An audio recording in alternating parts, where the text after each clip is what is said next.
Welcome to the Hiscall Technology Podcast, where we are communicating tomorrow's business needs today. From just outside Nashville, Tennessee, join Hiscall as we discuss all things telephony, data, and infrastructure related to business leaders. Here we go. I appreciate you downloading this episode and joining us on the Hiscall Technology Podcast. I'm Chuck. Today we have Mr. Tony Holmes, as Tiffany called him on a previous episode. Tony, as many of you know, is Director of Sales at Hiscall. Welcome back to the podcast. Thank you, Chuck. Glad to be here.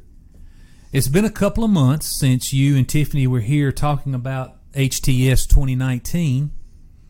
2019 HTS was a real success, so it won't be long we'll be talking about the 2020 HTS. That's right. It comes around quickly, doesn't it? Time flies. When you get to be my age, it really flies.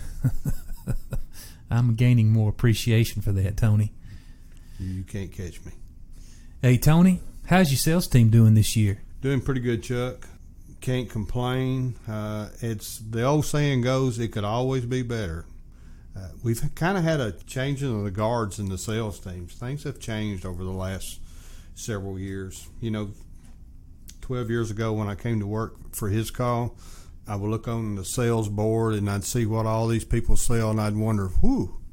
I said, what do they sell? I said, they got some nice numbers up there. They said, they sell Avaya Enterprise. And I said, well, that's what I want to sell. And they go, oh, you can't sell that. I said, oh, yes, I can. So that's kind of where my career started as far as technology is concerned. I had no idea what the phone business was like when I came to work here.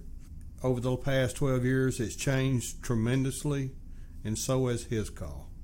During that time, 95% of our business was telephony, and now probably 60% of our business is telephony. We've gone in different directions, and we've had to we've kind of made a metamorphosis here at Hiscall on how we do business and what we sell. That's kind of how the changing of the guards have gone. We sell CCTV, access control, infrastructure.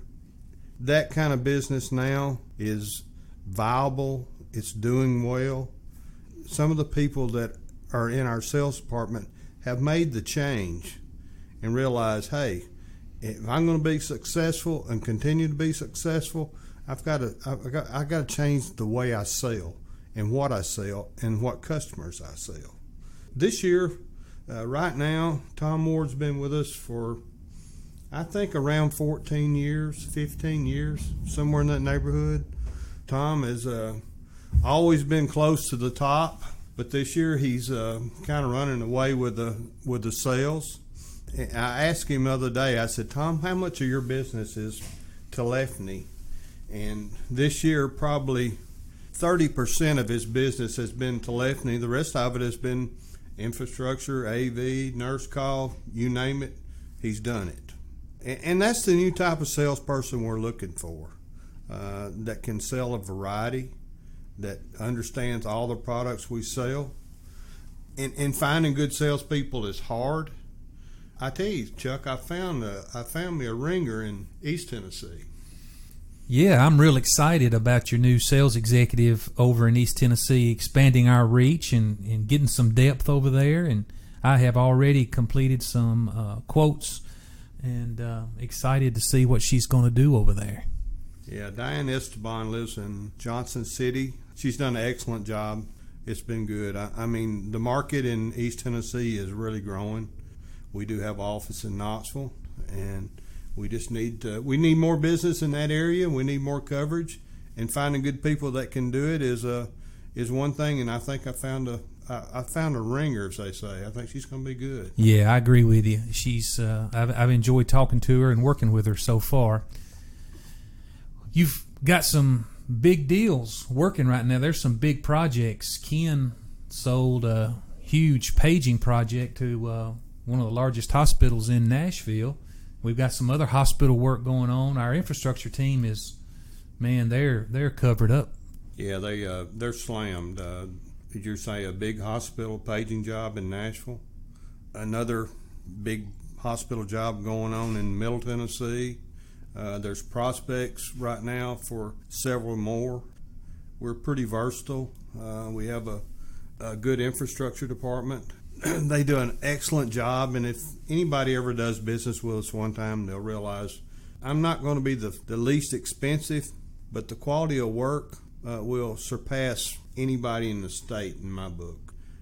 We want to talk about our salespeople. Ken did an excellent job on that. Patricia Terry, she's my only salesperson that works out of the Dixon office.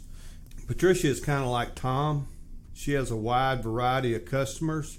She sells a wide variety of Hiscall equipment, services. She's one of these people that I depend on a lot. We just started a lead generation call center. When they're generating leads for my salespeople, and I know when I get a lead from the call center, I can give it to Patricia. I don't worry about it. She takes care of it. She handles the customer with the way they need to be handled. Overall, the whole team is that way.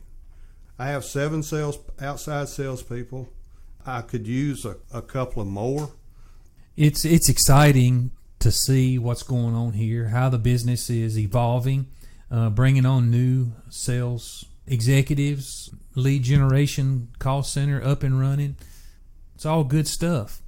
There's been a lot of news this past week, Tony, and I wanted to cover that news today on this podcast. We've got excitement out on the social media channels, news coverage around Avaya, also Mitel.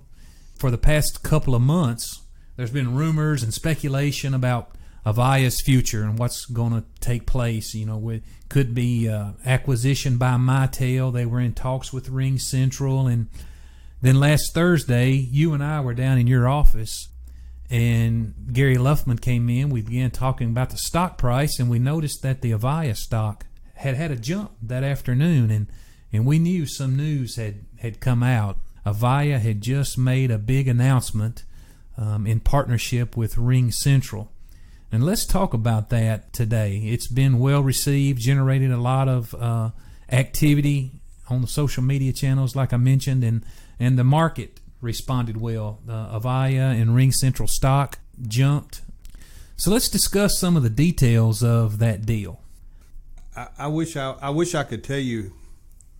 I wish I had more information about how the deal is structured, and it's so early in the news that I don't know if any of us really know. I don't even know if the people that work there really understand exactly how this is going to go down. I'm curious to how they're going to make it all work.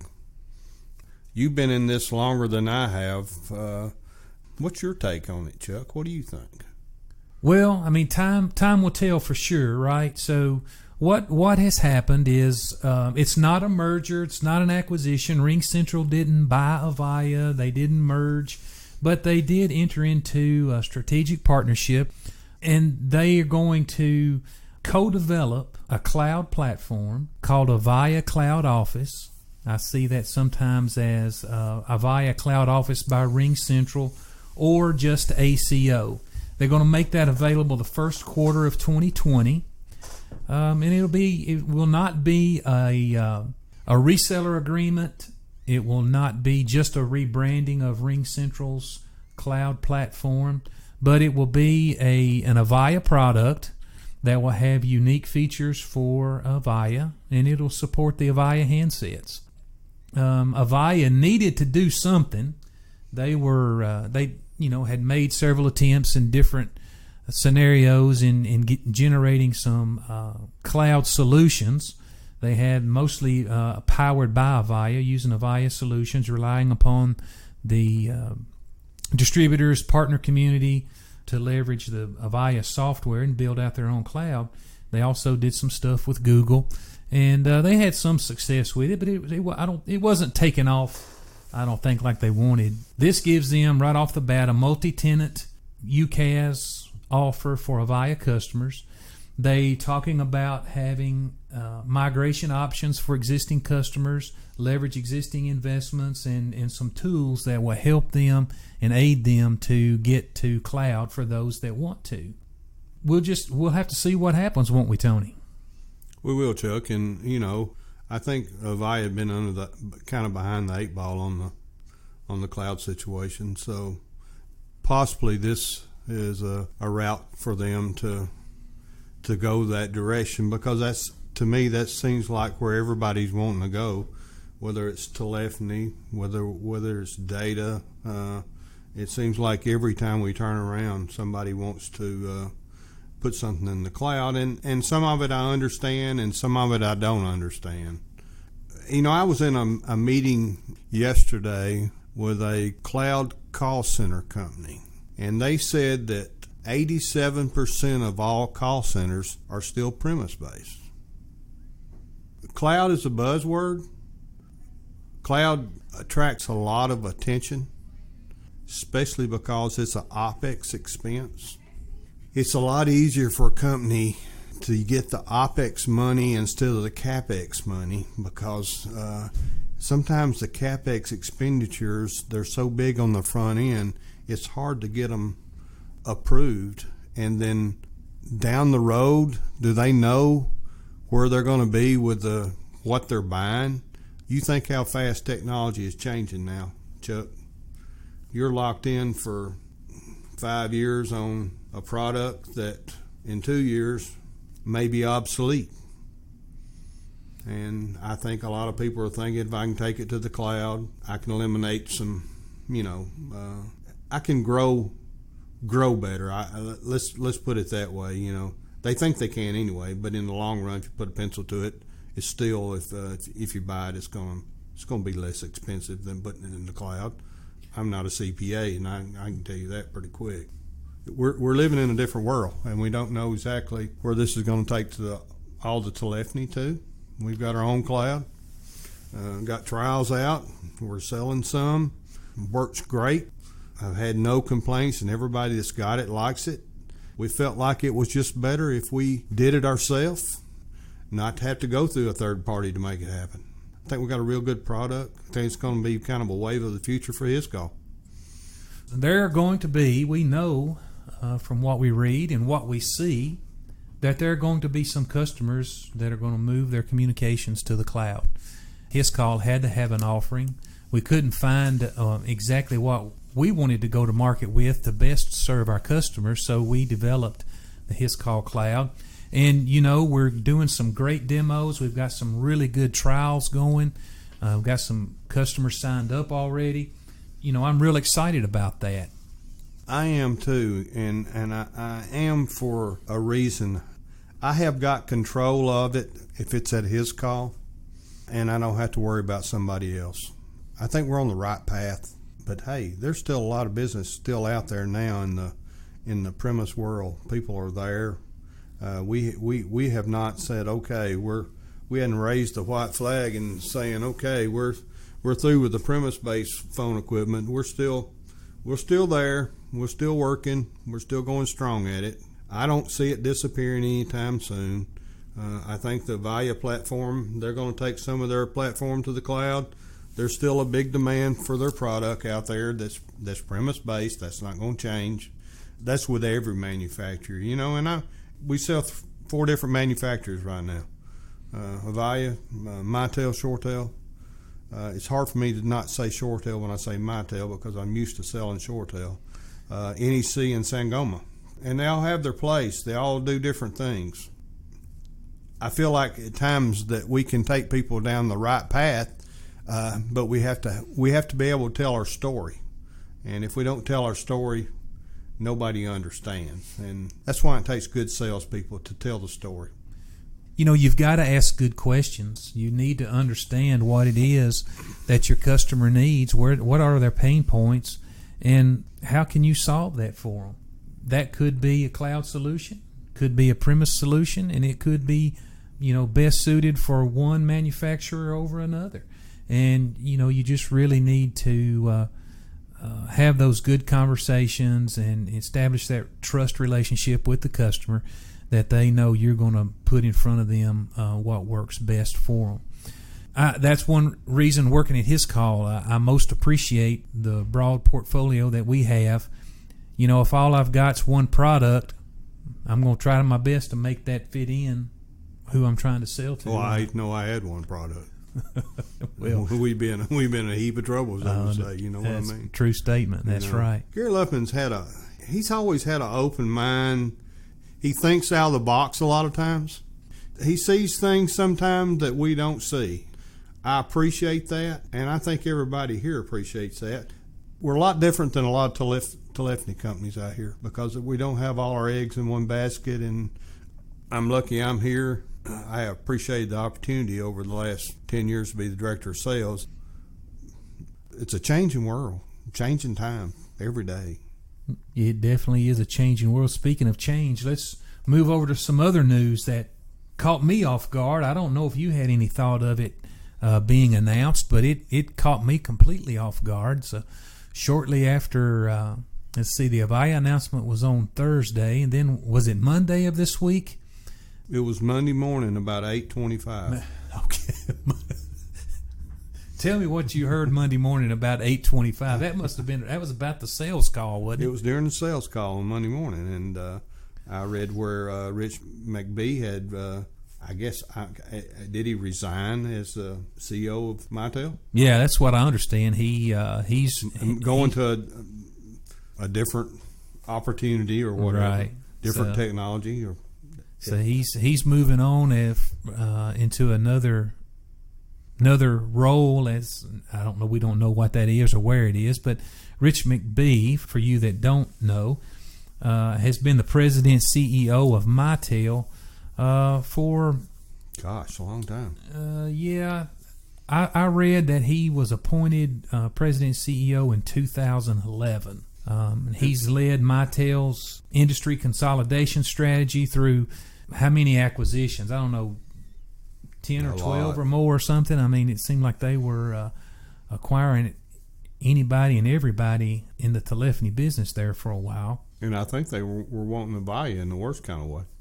That conversation kept making the news. That rumor kept coming up. It would come up, and then we wouldn't hear anything about it, and a few months later, you'd hear it again. And I kind of think they would like to have some of that $100 million too. It's odd he resigns 2 days after the announcement of. The timing is interesting. It is interesting. Okay. So.